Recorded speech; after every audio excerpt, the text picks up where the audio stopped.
Hello to you. What do you make of this intervention by Sir John Major today?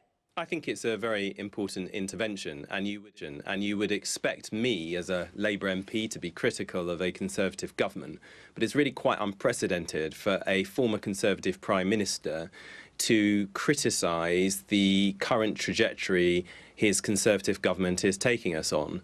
And the big takeaways for me are, first of all, this is a lot more complex than anyone thought it would be. You know, we had that debate in 2016, but we're dealing with a very new situation where there are new facts as to how this is going to impact on people, and things that people thought might happen, billions of pounds extra going to the NHS, for example, are simply not going to happen. The second point that he makes is we as parliamentarians, and I was talking about me as a Labour politician, in a way, you've got to forget about that. You've got to put the national interest first. This is a very unique situation, which is partly why it's so complex and it's taking so long. A lot of your viewers think, why can't you guys just get on and do this? It's just so complex. It affects every part of life. Who would have thought this would affect the Good Friday Agreement in Northern Ireland? So it's absolutely right in those circumstances that we put the national interest first, scrutinise what government is doing, because whatever you thought about the decision to leave the European Union, the government didn't have a mandate to pursue this trajectory at all costs and in any form. So we've got to do the job that we were elected to do, which is to look out for our constituents through this process. So let's talk about the Irish border. Michel Barnier today talking about option C, this backstop option, which Theresa May has said is absolutely a no-go zone. Where does this leave us? Well, the only way of avoiding a hard border in Northern Ireland, and if you had a hard border, this would threaten the Good Friday Agreement, which let's not forget brought peace to the island of Ireland after decades of bloodshed.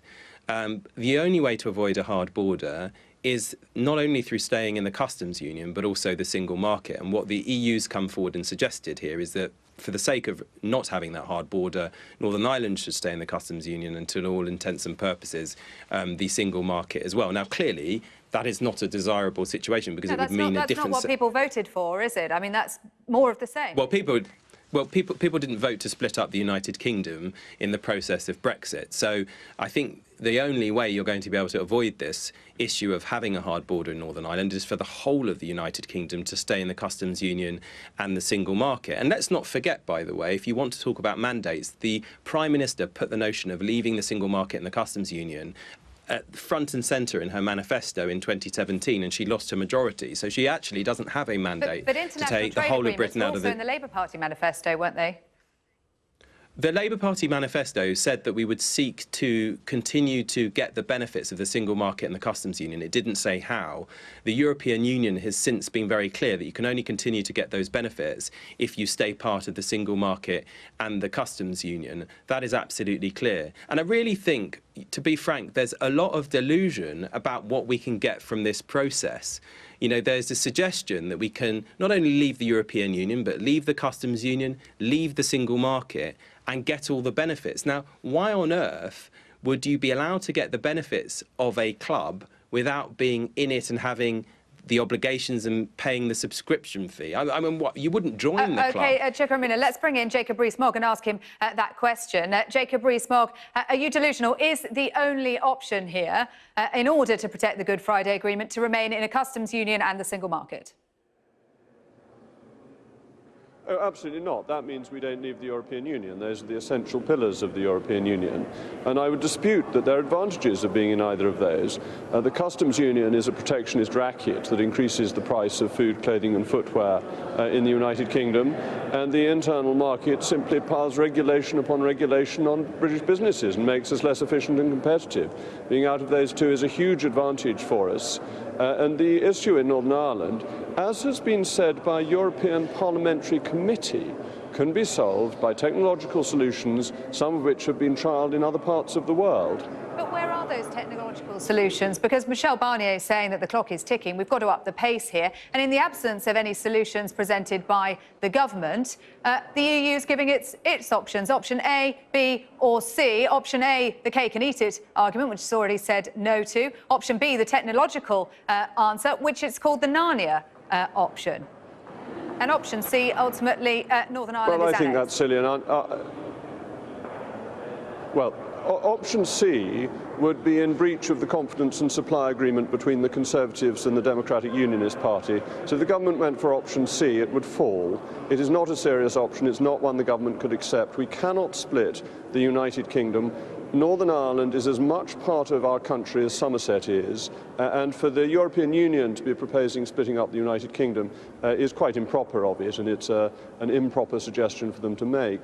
The technological solution is to say that you can have trusted trader schemes that exist in other parts of the world, that you can settle customs duties if there are any. We may have a free trade arrangement, and therefore there won't be any customs duties beyond the border. Bear in mind there is already a border between Northern Ireland and the Republic of Ireland. There's a border for excise duties, there's a border for VAT, there's a border for illegal immigration, all of which are enforced separately on the different sides. And these are dealt with by efficient technological solutions. So I think the problems are being overstated, and that the border can be kept free of physical infrastructure and men in peaked caps. What is, of course, going to change is that there will be a different regulatory and customs system, slightly elaborated from where we are now. Chuka Umunna, you're shaking your head. Is this not simpler than we're making it out to be, as Jacob Rees-Mogg says? This is fantasy stuff from Jacob. Let me just say a few things about what he said. He said if we stay in the customs union and we stay in the single market, to all intents and purposes, we're a member of the EU. Well, there are non-EU members of the single market, and Turkey has a customs union arrangement with the European Union, and it isn't in the single market, and it isn't in the European Union. And let's not beat around the bush. The regulations that Jacob complains about, that we benefit from, as a result of our membership of the European Union and the single market, like the working time regulations, they protect your viewers' rights at work, your viewers' rights as a consumer, and our environment. They mean that you have the right to pay time off, all the different rights that you enjoy at work. And his red tape, or regulation as he calls it, is basically your rights at work. And I think, many of the Brexiters should be honest about this. They believe in deregulation. They see your rights at work as standing in the way of business, when actually there's no evidence for that whatsoever. And I haven't spoken to one EU official, one member state government, who believes this technology solution that's been put forward will solve the problem of having a hard border in Northern Ireland. And the point is, by being in the single market and the customs union, you've got frictionless trade between Northern Ireland and Ireland at the moment. You come out, you don't get that. Jacob Rees-Mogg? Well, Mr. Umunna has elided two things. Turkey is in a customs union but still has border controls. Norway is in the single market but still has border controls. Which is why you need both. There is both. no country that is both in the customs union.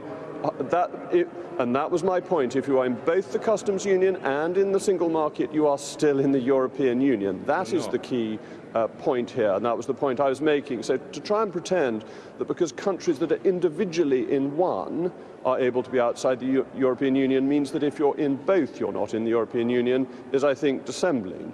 But I want to come on to this issue of regulation. VAT on tampons, on electricity, on gas is set by the European Union. We would be free to remove VAT on all those areas if we were outside the European Union. The high price of air trainers, no doubt very popular with Sky viewers, on oranges is more expensive because of EU tariffs, which we would be able to remove outside the customs union. These are the advantages we get. We can set policies to suit the British people. And the key thing to remember in our negotiation is the strength of our position, that when we leave the European Union, we won't have to impose any border in Ireland if we don't want to. That will be a unilateral decision to be taken by the British government. But if we do, that's what the European Union wants, and we go along with it. The losers will be the Republic of Ireland. The economy of the Republic of Ireland would be in very bad shape if we imposed the common external tariff on them. Irish agriculture, with tariffs on beef of up to 70%, would be ruined if we imposed that. So the Irish have a huge interest in keeping the border open. Okay, Jacob Rees-Mogg, I'm sorry to cut you short. I'm sorry to cut you short. Won't work. I'm sorry to cut you short, but we are out of time. We will make America great again.